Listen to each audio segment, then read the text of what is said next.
ECSI fans, you want to revolutionize your sports investing habits? Allow me to tell you about WagerWire. WagerWire is an app that helps you become a superior bettor by allowing you to sync all your sports books and track all your bets in one place. See your current action, your betting history, and stats. You could also sign up for sports books and collect bonus offers. Follow them at WagerWire on X, as it's the best account on the platform. Head to App Store or Play Store now and search WagerWire and download the app.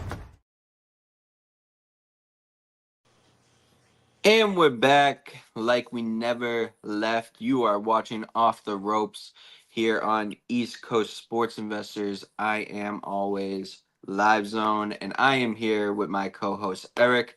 Eric, how you doing today?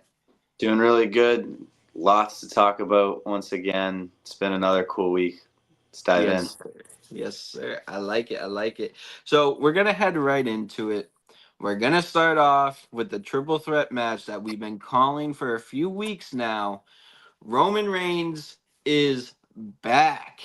And he's not just back, he is pissed off. So, steel cage match, Seth Rollins versus CM Punk.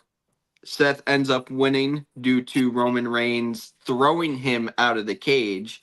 And then he goes ballistic, even using Seth Rollins' finisher, the curb stomp on Seth Rollins.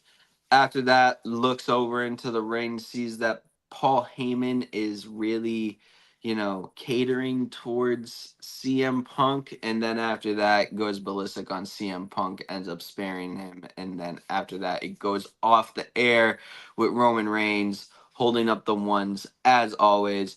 I want to know, how do you feel about this? Do you think that it could have been done better? Do you think that this was the perfect way to introduce the triple threat? And who do you really think is going to end up winning this triple threat? That was awesome. First of all, I think it's so exciting that Punk, Rollins, Reigns are gonna be wrestling each other at WrestleMania. It seems the way they did it, like, I don't have any better ideas, to be honest with you. So there was nothing wrong at all with how it went out, and you had a feeling that Roman was most likely coming out. We were chatting about it right before it happened, that we were pretty sure Roman was making an appearance during that match, and he did. But like Triple H said, like, they're gonna do a lot of stuff that, like, you don't expect, but there's some things you are gonna know it's coming, and it's still gonna be really cool. So where this is going to lead now, it's going to be a pretty cool feud. There's probably going to be a couple more, like, pull apart brawls, a couple more words said. I think the outlier in this whole thing is going to be Paul Heyman. Where is he going to show his allegiance to? Who's he going to screw over? I think that will determine who gets the upper hand through the feud, and whoever's going to win at Mania, maybe they won't get the upper hand through the feud and they'll just get the upper hand at Mania. Could see a world where he turns to CM Punk. I'd be a little surprised, just because, like, I wonder where it would go from there with Punk and Heyman, because we've had that for a long time already. Punk doesn't necessarily need Heyman as an extra piece. Not that Roman needs him either, but they really play off each other well. So I'd like to see Heyman stay with Roman and have him just keep being the top guy and take the win. But yeah. All right. Now, I'm going to start off by saying this was the best Raw that I've watched in a while. And I mean a while. Like, this Raw that we watched, I thought I was watching a Ruthless Aggression Raw, which I have not felt that way in a very, very long time. I think the last time that I felt that way was maybe 2021 when Roman had the title. I love what they're doing with this. But I don't think that Paul Heyman's going to end up screwing over anybody. I don't think that Paul Heyman's going to be the one to I don't know how to explain this, but Paul Heyman has history with both Roman Reigns and CM Punk. So I think if he's going to screw somebody, it's going to be the both of them. I could see Paul Heyman lining up with Seth Rollins and having Seth Rollins be the next Paul Heyman guy. So it creates even more friction between those three. And then after that, next Mania, we get the 2.0 version where it's like, all right, well, we long term story told everything that we could here. Now we're going to use it and we're going to bring it to you next year as well. I don't see this being just a one and done thing. I see this being a part 1, part 2, maybe even part 3 match between these three guys because of the hatred that they all have towards each other, storytelling wise. But if Paul Heyman was going to align with somebody, the one that I would choose is Seth Rollins, because if you looked on the WWE website, usually it says Seth freaking Rollins on under his title, but now it's just Seth Rollins. There's something changing. There's something happening. Same thing with Bronson Reed. Something's going to happen with Bronson Reed because his name just got changed as well. So they're always 10 steps ahead, and they're always trying to write something in. And that's the thing that I love about WWE. I think it was phenomenal having Roman Reigns come back the way that he did, and actually showing us that aggression that he had in the 2020, like early 2020s, 2021, 2022, 2023, before he became kind of like that comedy character with Sami Zayn and all them. We saw what Roman Reigns is capable of again. So I love the way that they did it. I love that Roman Reigns was the one that was on top, because if you know me, Roman Reigns is my favorite wrestler of all time. But I do see Paul Heyman turning, and I see him turning with Seth Rollins, and Seth Rollins winning the match. That'd be that shock factor that they've been going for over and over again. Always 6 months ahead.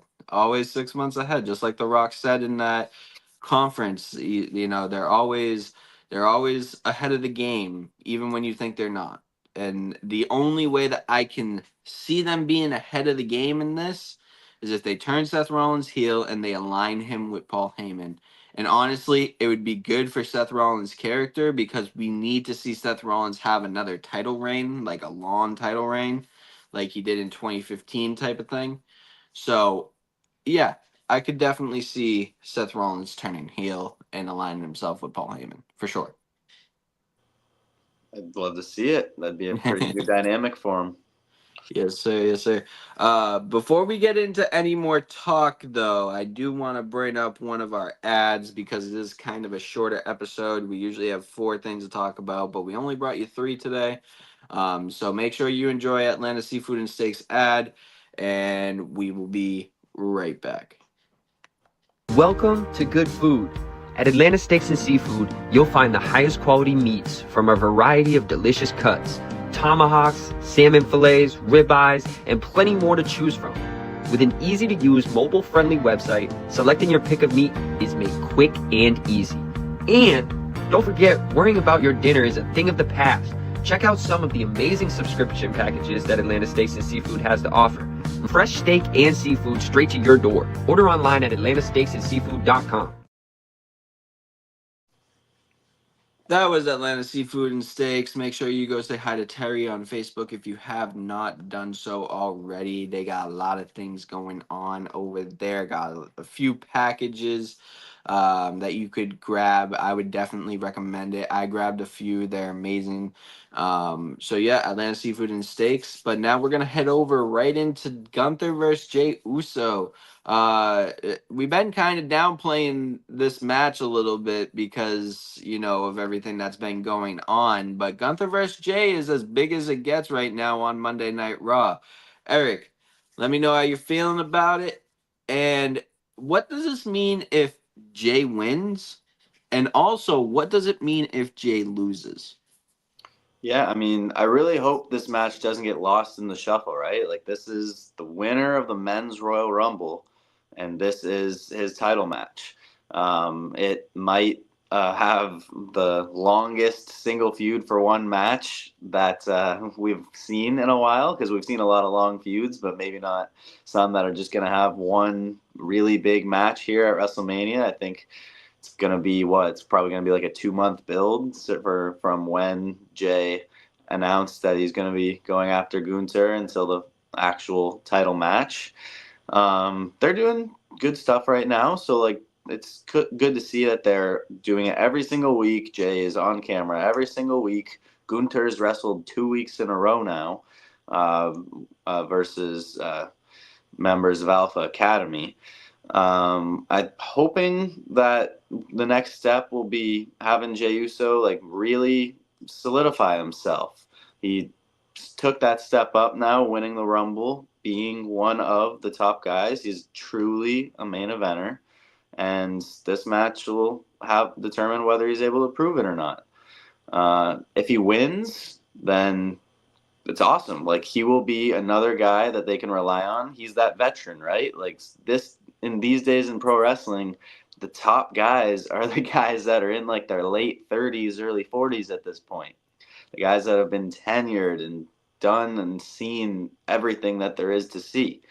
You don't have to be able to do every single move.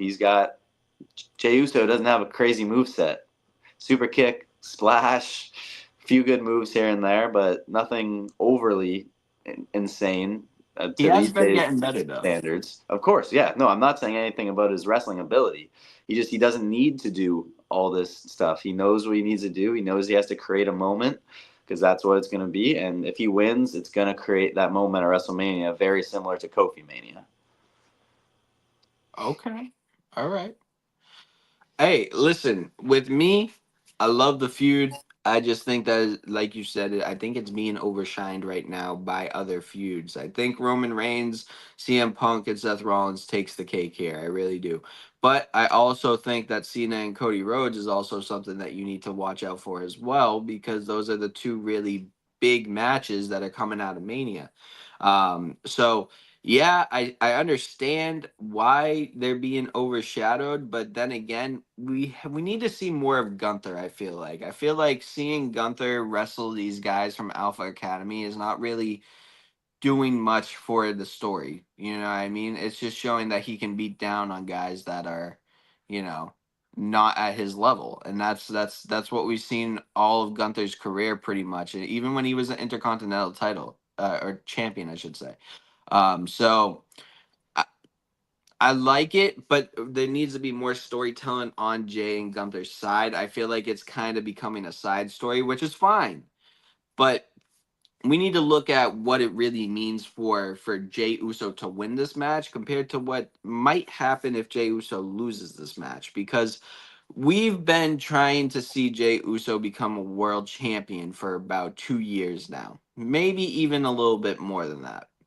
So Jey Uso really does need to win this match. He really needs to get that title, because if he gets this title, he will be just as big as Daniel Bryan was when he had the Yes movement. I completely agree with that. I think Jey Uso is the biggest thing since the Yes movement. I think the Yeet movement, or whatever you want to call it, the Yeet fans, I feel like he is the most over wrestler in WWE at the moment. So we need to give him a world title. It's the only logical answer there. The only problem that reoccurs to that is, well, okay, what happens with Jimmy now? So yeah, I understand, but then again, Jey Uso has put in the work as a singles competitor where Jimmy hasn't been really doing much on SmackDown other than losing to guys like Drew McIntyre. And there was a match with Carmelo Hayes as well.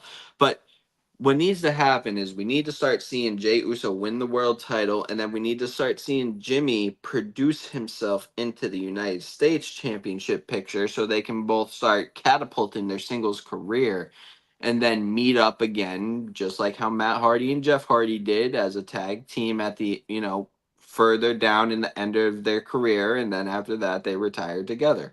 That's what we need to see from Jimmy and Jey Uso right now. So for me, I think Jey needs to win this match. But if he doesn't, I think this kills all his momentum in the world title picture. And I don't think you're going to see Jey Uso win a world title anytime soon if he loses at Mania. Right now, This is his chance. This is where he needs to be. Now they need to give him his flowers and they need to give him the title. And if they do, well, then that may end up, opening up some more storylines with Roman Reigns and how Roman Reigns is proud of Jey and Jey is the next, big guy in the family and everything like that. There's a lot of things that could happen, but first we need to get there. First, we need to see Jey Uso beat Gunther and win the world title, in my opinion. I agree. It's that last hurdle, right? It's the last step in solidifying who Jey Uso really is.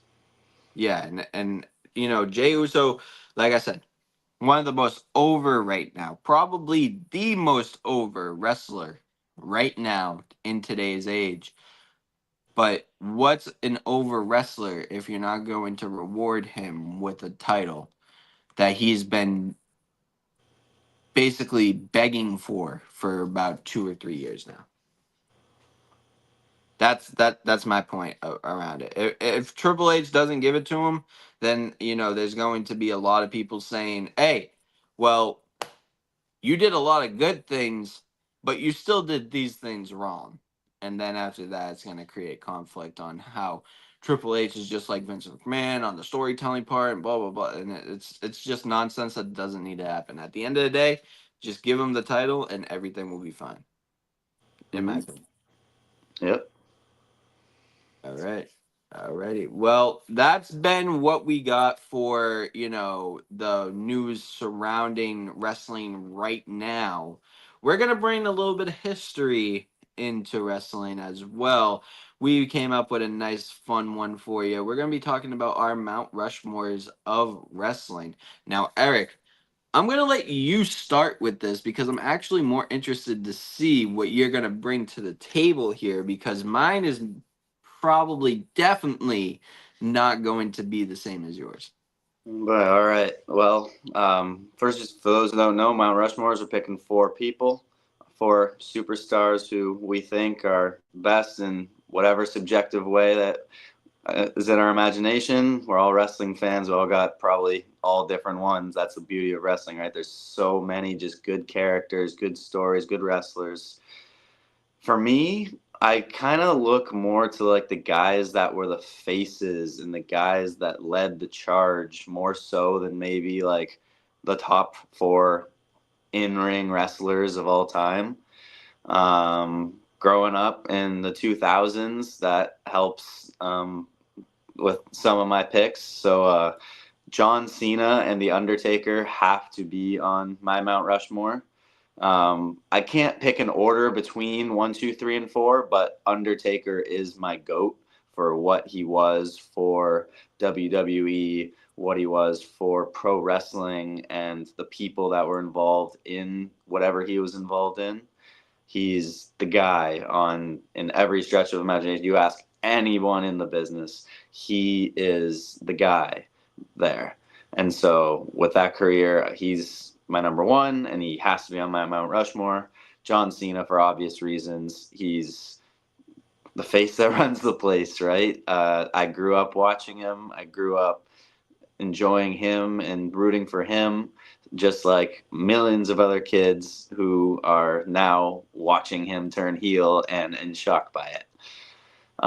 For my other 2, it's hard to skip over the Attitude Era any more than I already have. I know Undertaker was obviously involved in the Attitude Era. But there were so many guys back then that kind of all like did their part that I don't have any of them on my actual Mount Rushmore itself. My other 2 are Hulk Hogan and Ric Flair, guys that are kind of in the era before the Attitude Era. I know Hogan and even Flair was still involved and around, but their primes were before then. Hogan, obvious reasons. He main evented like however many of the first 10 WrestleManias. I think he main evented like 8 of them. Yeah.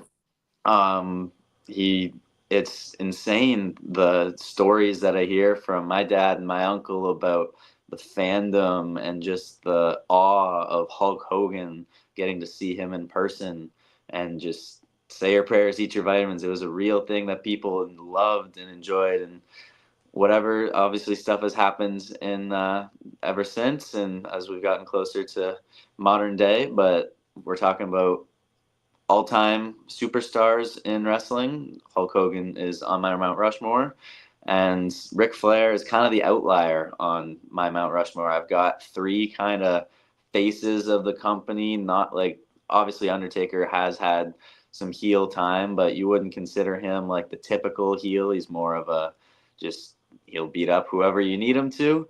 Flair is probably the best heel of all time. Ric Flair has wrestled maybe more matches than anyone ever has. Like, I would dare someone to talk to Ric Flair and say that they've wrestled more matches than them. He's wrestled in what, 5 or 6 different decades. He's held all the championships, and at the end of the day, that's what it is. Checks and championships. He brought in the checks. He made the most money for whoever he was wrestling for, and he won all the championships. So John Cena, The Undertaker, Hulk Hogan, and Ric Flair for me. All right. That's a different list than I thought was going to be coming my way for sure. I did not expect that. I do like how you have The Undertaker on there. So The Undertaker is your greatest of all time? Yes, The Undertaker is, in my opinion, the greatest, whatever you want to call it, wrestler, sports entertainer, superstar of all time. All right, I like it. He's number 2 on my list. So, all right, so I'm gonna get into my Mount Rushmore. I'm gonna base it not just based off of wrestling ability, but also based off of attraction and also based off of storytelling. So I got all 3 into mine. So I think, for me, I think that this list is going to be a lot more popular after one of these guys retires, but I know a lot of people are going to hate me for saying it, but Roman Reigns is in my Mount Rushmore. Roman Reigns is my number 4 guy that I'm looking at, especially when it comes to the bloodline storytelling and what he's doing even right now with Paul Heyman, CM Punk, Seth Rollins. And even before that, with him and Cody, I mean, this is stuff that we have never seen in wrestling. We've seen a dramatic effect, but not to this extent that Roman Reigns has brought to us.